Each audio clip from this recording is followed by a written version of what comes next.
막상 근데 나는 와이프 입장이잖아요. 그렇죠. 그래서 얘기 들으면서 와이프 대단하네.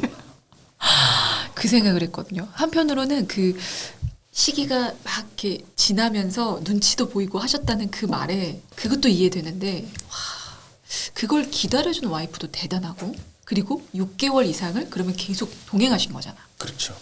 그에 대해서는 뭐 부부께서 얘기를 나누신 게 있으세요? 집사람이 없었으면 제가 6개월간 거기 못 있었을 거예요. 못 견뎠겠죠. 두려웠었고 내가 하고 있는 게 제대로 하는 건가? 확신이 없지. 네. 제대로 가고 있는 건가? 그때는 모르거든요. 아. 또 더군다나 주변에 다 안 된다고 했었으니까 제가 하겠다는 게 반대 방향이었잖아요. 소위 말하는 일반적인 방향이 아니고 그때까지만 해도 저는 정상하고 비정상을 좋은 것과 나쁜 것이라고 인지하고 있었어요. 정상 비정상은 실제로는 다수와 소수일 뿐이에요. 통계적으로 봤을 때 다수가 정상이고 소수가 비정상일 뿐이에요. 거기에는 가치 판단이 더해지는 거는 잘못된 인식의 오류거든요. 다수가 어떻게 꼭 좋은 거라고 얘기할 수 있고 소수가 나쁜 거라고 얘기할 수 있어요. 하지만 그때는 몰랐던 거예요. 저는 소수였고 비정상이었던 거예요. 제가 하겠다는 일은. 그러니까 스스로가 하는 일에 대해서 괜찮은 걸까? 맞는 걸까? 안 되면 어떡하지? 이런 불안함이 계속 있었던 거예요. 그때 옆에서 괜찮아. 진짜 괜찮아라고 그랬어요? 괜찮아. 진짜? 왜냐면 우리 한국 가서 뭐 소위 말해서 너 하는 거 지금 망해도 먹고 살 수 있잖아. 이제 다음 개원했던 그 기억을 다시 이제 얘기를 해볼 텐데 그것도 마찬가지지만 개원할 때는 더 했거든요. 더 말렸어요.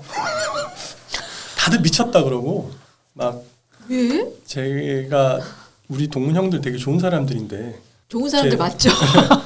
3개월 만에 망한다, 6개월 만에 망한다. 동문 형들 말고 다른 사람들이 이제 동문에서는 그렇게까지 얘기 안 했고 다른 사람들이 뭐 3개월 만에 망한다, 6개월 만에 망한다 돈 내기 하고 그랬어요. 근데 가실 때도 그러고 왜 개원할 때도 왜냐면은 하겠다는 게 다 방향이 다르니까. 개원은 많이 하잖아요. 개원의 형태가 너무 달랐으니까요. 아. 개원의 형태가 일반적인 형태로 한 게 아니에요.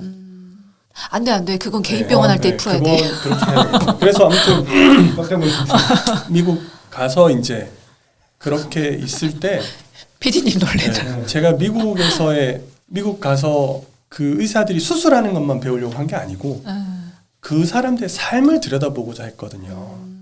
배우고 싶었어요. 이 수술로 사는 의사들은 어떻게 사는 건가? 한국에선 볼 수가 없잖아요. 이 수술을 하고 어떻게 사는 건가? 사실은 수술이랑 같이 사는 거잖아요. 저는 어떻게 수술을 어떻게 뭐 가령 저랑 같이 제 일부분이 될 수 있으니까 그럼 이 수술하는 사람들은 어떻게 살아? 궁금해진 거예요. 그리고 왜 미국 의사들은 어떻게 살까? 이런 궁금함도 있었고 그래서 다행히도 제가 만난 사람들 중에 많은 사람들이 소위 말해서 잘 나가는 사람들이었어요. 학교에서 주목받고 우러러보는 존경하는 그런 입장에 있는 사람들이니까 그 사람들이 어떻게 사는가를 들여다보고 싶었던 거예요. 그래서 친해지고 싶었어요. 가까워지고 싶었고 다행히도 뭐 그렇게 했던 분들 중에 많이들 가까워질 수가 있었어요. 그래서 그들의 삶을 보니까 대부분 부부의 텐덤 워크, 부부의 작품이었어요. 그들의 삶은 의사 혼자의 작품이 아니었어요. 미국에서 제가 본 바로는 어느 정도 이제 소위 말하는 상류층의 모임들을 많이 하거든요, 실제로. 커뮤니티 모임을 하거나 이러면 혼자 나가는 경우는 없어요. 와이프가 없으면 girlfriend, 여자친구 혹은 자기 뭐 남자친구 혹은 파트너라도 데리고 가요. 혼자 나가는 경우는 없어요. 그래요? 네. 그리고 많은 부부들이 의사들이 나와서 쇼를 하잖아요. 의사들은 앞에서 화려한 조명을 받고 어떻게 보면은 연단에 올라서 발표를 하고 수술을 하고 막 쇼맨십을 하죠. 실제로 그 사람의 삶의 절반 이상 중요한 부분은 와이프들이에요. 배우자들이 함께 하는 거예요, 실제로는. 파파 같은 경우에도 마마가 간호사예요. 마마가 파파 수술한 환자들 마마가 케어하고 그러거든요. 같이 출근해서 일했었고 옛날부터도. 그래서 그런 형태에 비슷하게 다들 그들의 삶이 유기적으로 연관이 돼 있어요.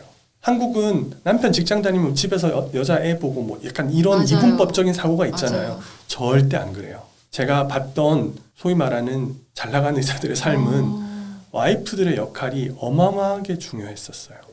모르겠어요. 저는 섹슈얼 메디슨 성의학회만 가서 그런지 모르겠는데 대부분 와이프랑 같이 와요. 그러면 의사들끼리 앉는 그 테이블이 있고 와이프들끼리 앉아요. 그래서 서로 얘기 막 하고 이제 얘기하고 그러는데 거기에서의 친목 관계도 굉장히 중요해요. 그러니까 의사들이 눈에 보이지만 저 같은 경우에 미국 갔을 때 느낌이 사실 더 중요한 거는 눈에 보이지 않는 절반 이상은 와이프들이었던 거예요. 그래서 도자기 사갔어요. 그리고 그게 잘 이제 대체로 받아들여 그게 맞았던 경우가 많았던 거죠. 항상 도자기를 추천했던 게 아니요, 도자기를 선물했던 게. 도자기를 선물로 드리자 추천했던 게 와이프였다는 얘기이신 거잖아요. 그거는 제가 선택했어요. 아니구나. 네, 그거는 제가 선택했는데 근데 이제 그런 선물을 한다거나 뭐 할 때 집사람이 반대하지 않았죠. 저희가 그때 넉넉한 상황이 아니었잖아요. 그러니까 만약에 집사람이 야, 너 트레이닝 해준다는데 뭐 그런 돈 쓰니? 그러면 그런가? 그랬을 그렇지. 거잖아요. 근데 집사람이 이제 그러지 않았죠. 그래서 제가 말려야 소용이 없는 사람이란 것도 알고 그리고 꼭 저는 찍어 먹어봐야 되거든요. 이게 뭐지? 눈에 뻔히 보이는데도 머리 아파. 찍어 먹으니까 그러니까 끝까지 하겠다고 덤비니까 포기를 제가 하지 않는 이상 다른 사람이 포기하라 그럴 때 포기 안 하거든요. 그러니까 이제 하지만 집사람이 그런 제가 고집이 있고 어떻게 보면은 강박적으로 저는 일을 하는 편이거든요. 그런 거에 대해서 지지를 해주고 이해를 해주지 않았으면은 지금의 저는 없죠. 네, 아무리 고집이 세고 내가 찍어 먹어봐야 된장인지 고추장인지 믿는다라고 하더라도 옆에서 반응이 뜨뜻미지근하고 자꾸 말리고 부정적으로 그렇죠. 나오면 몇 번 안 가서 나가 떨어진다고요. 처음부터 집사람이 반대했으면 트레이닝 못 갔어요. 그럼요. 네. 그리고 가서도 빨리 돌아가자고 했으면 돌아왔을 거예요, 사실. 근데 그때 우리 가서 기구 사자. 그 얘기도 제가 안 그러니까. 했어요. 집사람이 했지. 그러니까 아내 말을 들으면 자다가도 떡이 생긴다니까. 어떤 떡인지는 그때 좀 다르긴 한데. 네. 근데 이게 부부의 텐덤 워크구나. 항상 왼발 오른발 이렇게 탁탁탁 그렇게 많이들 하더라고요. 이게 삐걱거리면 그 사람의 인생이 삐걱거리는 경우들을 많이 봤어요. 어느 분야나 그렇겠지만 꼭지점으로 위쪽 꼭지점으로 같이 갈수록 경쟁이 치열해요. 서로들 간에. 네가 아니면 내가 되고 너 아니면 내가 돼야 되기 때문에 격렬하거든요. 그렇기 때문에 미국 내부에 있는 이너서클도 마찬가지예요. 그래서 다행히 저는 뭐 그 나라 안에 있는 이너서클들하고 경쟁할 일은 없잖아요. 그렇기 때문에 중립적이죠. 그래서 서로들 친한 거 아닐까? 그렇게 생각도 하는데 그냥 미국도 안에 보면 서로들끼리 막 엄청 치고받거든요. 학회 나와서. 그렇기 때문에 학회 뒤에서도 그렇지만 근데 이제 중립적인 입장에 있으니까 어떻게 보면 좀 더 가까울 수 있는데 근데 옆에 같이 가면 약간 정말 절대적인 지지자잖아요. 그렇죠. 네, 혹은 뭘 해도 지지자이고 비판자이기도 하죠. 그렇죠. 제가 잘못하면은 다른 사람은 얘기 못할 때 집사람 얘기해 줄 수 있잖아요. 서전들은 눈이 머는 경우가 많아요. 자기가 되게 대단하고 자기가 되게 잘한다고 생각해요. 그리고 우쭈쭈 해줘야 되는 게 있어요. 그런데 그것만 해서는 안 돼요. 결코. 그리고 서전들 주변에는 그런 서전들의 성향을 잘 이용하려는 사람들이 항상 있어요. 그게 의료 기기 회사가 될 수도 있고 제약사가 될 수도 있고 보험 아줌마가 될 수도 있고 정수기 판매원이 될 수도 있고 다양하죠. 그래서 엄청 중요하겠네요. 사실 남자 의사니까 이제 아내가 되는 거지만 여자 의사도 있죠. 그러니까 반려자죠. 그렇죠. 반려자의 역할이 배우자의 역할이 진짜 중요할 것 같아요. 어마어마하게 중요하게 돼요. 그럴 것 같아요. 그러니까 진료 보는 거에 수술하는 거에만 너무 팔려가지고 세상 돌아가는 걸 잘 모르게 되는 경우도 많거든요. 저희가. 근데 그것도 궁금하다. 미국 갈 때 안 돼 했던 분들 지금 뭐라고 하세요? 그냥 제가 그렇게 인지하는 건지 모르겠는데 저한테 더 우호적이세요. 지금은 오히려. 그리고 얘가 그 분야에서 전문가구나라고 그렇구나라고 인정을 하게 되는 그런 상황이죠. 좋든 싫든 간에. 그분들이 어떻게 생각하는지 제가 정확하게 알지는 못하잖아요. 그런데 저도 거기에 대해서 언급을 안 하지만 형들은 그래 맞아 네가 그 분야의 전문가지 이렇게 그냥 아예 거기에 대해서 이견이 없어요. 여튼 객관적인 지표로 의사들이 아까 왜 제가 중요하게 생각하는 부분들이 있다 그랬잖아요. 논문을 쓴다거나 뭐 이런 지표들로서 평가를 하는 거겠죠. 친분으로 평가하는 게 아니고. 오늘 이 얘기 듣고 누구 작가가 연락할 수도 있을 것 같아요. 그 예전에 김명민이 주인공으로 나왔던 의학 드라마 하얀 거탑 뭐 그런 것도 있잖아요. 실제 주인공이 있잖아요. 뭐 뉴하트 이런 것도 실제 뭐 의사 롤 모델이 있었잖아요. 실제 주인공이. 스토리 진짜 흥미진진한데. 그러니까 비뇨기과가 한국에서는 안 그렇지만 미국에서는 엄청 핫한 과라고 제가 아까 말씀드렸잖아요.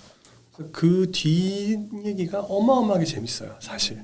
거기 들어가서 앉아 있다 보면은 저한테는 다양한 얘기들을 해주거든요. 왜냐하면 저는 중립지대 사람이니까 많은 얘기들을 해줘요. 그리고 사실 제가 한국에 초청할 수 있는 힘이 있으니까 한국에 그 사람들을 초청해 줄 수 있거든요. 그러니까 저랑 더 친하게 지내려고 하는 이유기도 해요. 그냥 올 수 있는 거 아니에요? 초청을 받아야 올 수 있어요? 아무래도 뭐 학회라든가 이런 이벤트가 있을 때 초청을 받고 싶어 하죠. 그래서 이제 여러 이야기를 해주는데 다이나믹해요. 재밌겠다. 드라마 잠깐 해볼까요? 많이 알려주시면 제가 한번 발전시켜 볼게요. 대신 암투 그다음에 그래서 이게 학회 진료 지침이란 게 어떻게 만들어지는구나, 교과서가 어떻게 쓰여지는구나, 많은 의사들이 맹목적으로 따르는 어떻게 보면은 그런 것들이 어떻게 만들어지는가에 대해서 볼 수가 있었어요. 많은 의사들이 저 의사가 하는 말이 맞아라는 생각하게 되는 과정이 어떻게 만들어지는 건가, 어떻게 의사들에게 그런 것을 이제 진료 지침이 형성되는 건가, 이면을 볼 수 있었던 거예요. 못 보거든요. 못 봤어요. 저는 레지던트 때 그냥 진료 지침 나오면 그래 미국에서 이런 진료 지침 근데 따라가야지 뭐 이렇게 됐었는데 제가 거기 들어가서 같이 진료 지침 만드는데 해보고 교과서 써보고 이 교과서가 됐어? 그러니까 그런 것들을 겪으면서 이게 이렇게 쓰여지는 거였구나, 이게 이런 거구나라고 알게 되니까 많은 것들이 달리 보이더라고요. 이면이 보이기 시작하는 거예요. 개인 병원에 있으면서 혹은 대학병원에 진료를 한다고 하더라도 자기가 거기에 참여를 하지 않는 이상 이 부분을 알 수가 없어요. 산업적인 면, 뒷면을 알 수가 없어요. 기구상 의사들과의 관계, 제약사 의사들과의 관계 몰라요. 대체로. 그게 실제로 어떤 의미인지 한국에서는 그냥 리피트 받고 끝나지만 미국은 그 정도가 아니에요. 어떤 형태로 가고 있는가 모른단 말이에요. 그러니까 단적으로 얘기를 해서 기구상들이 의사들한테 이 병원은 수술 잘하는 병원이에요. 이런 인증서 같은 거를 발행한 적이 있어요. 한국에서.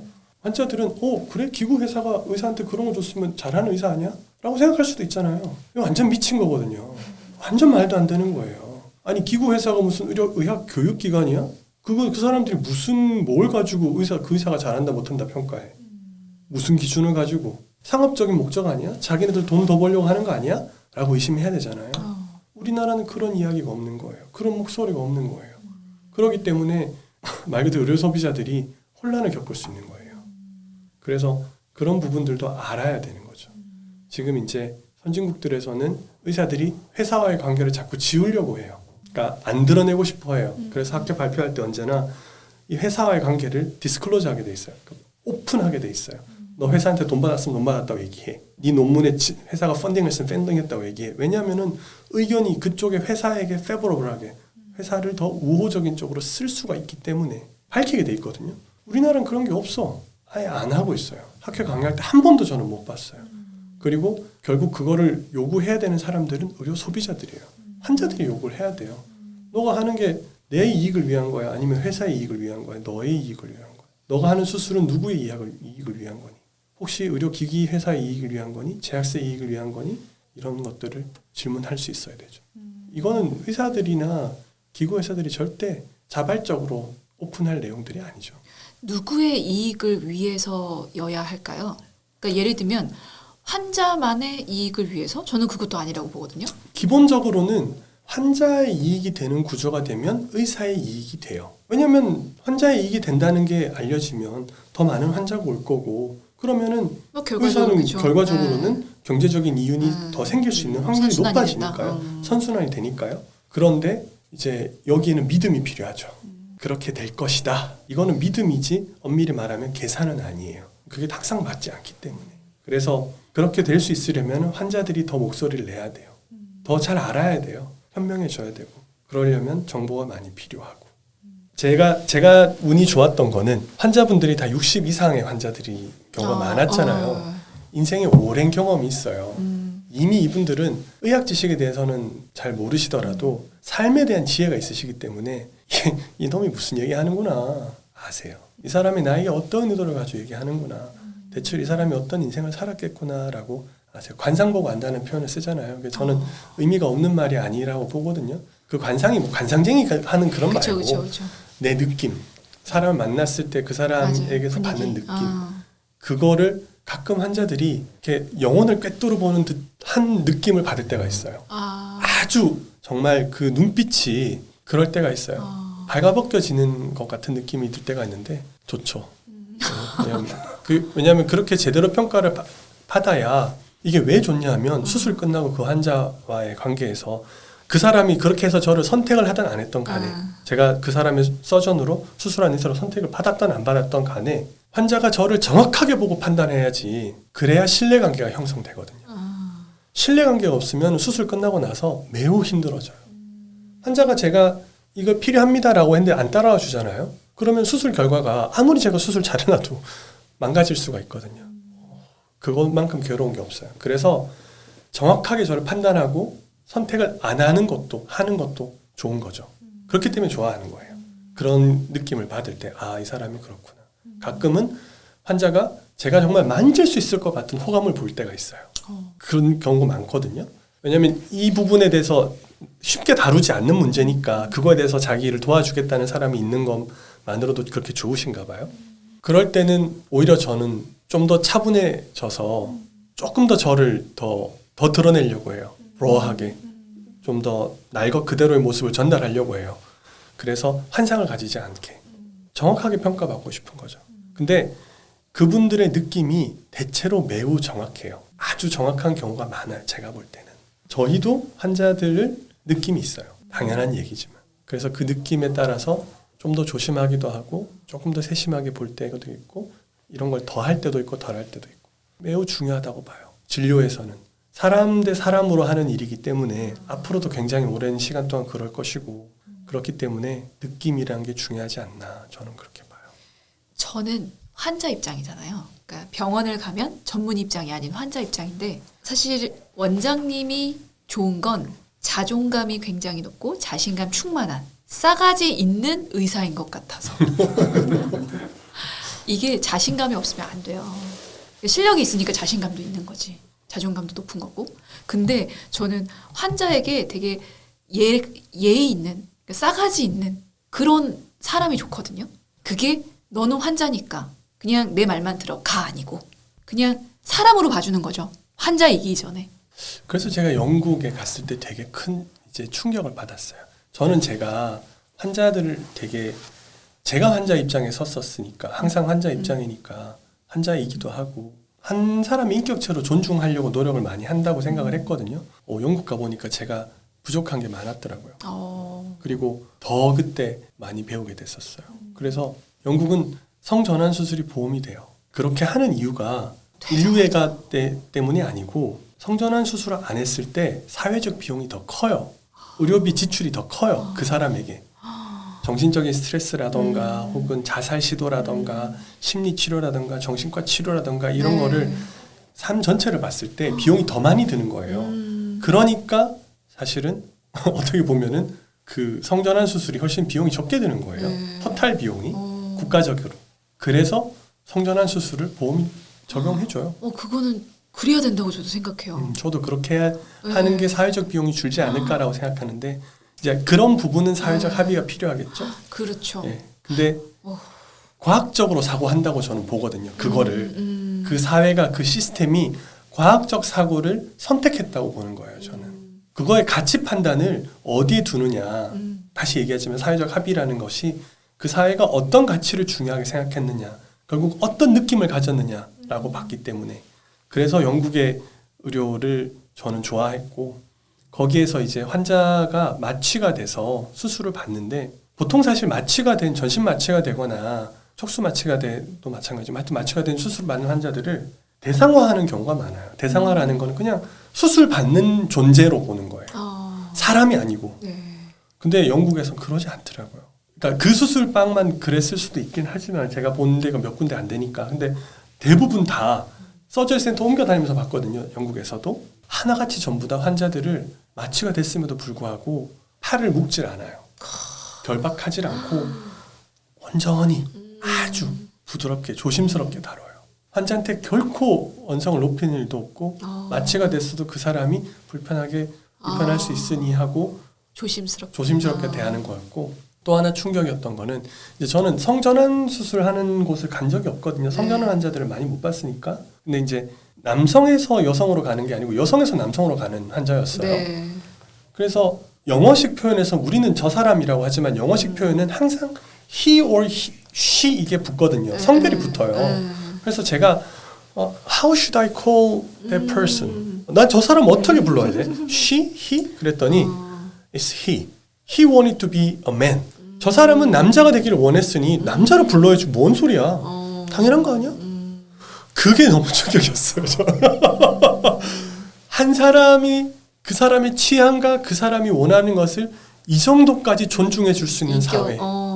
그가 원하는 것을 아무런 가치 판단 없이 단지 그가 원하는 것을, 대단한 문제 아니거든요.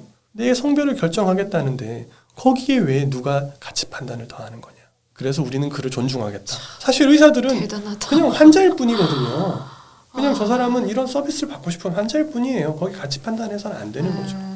그렇기 때문에 그때 되게 많이 배웠었어요. 그래서 이런 과정들이 있으니 제가 삶의 질에 대해서 고민을 하는 거예요. 그러네요. 그런 시각들을 봤으니 한국에서는 환자를 보는 게 삶의 질의 관점에선 좀 아직까지 우리가 우리 의료 시스템 좋고 서비스 좋아요. 하지만 조금 더 가야 될 부분이 있지 않나라고 생각한 거예요. 갈 길이 머네요. 네. 근데 그러면 영국의 그런 의료 체계의 변화나 그런 존중의 문화가 의사들부터 시작됐을까요?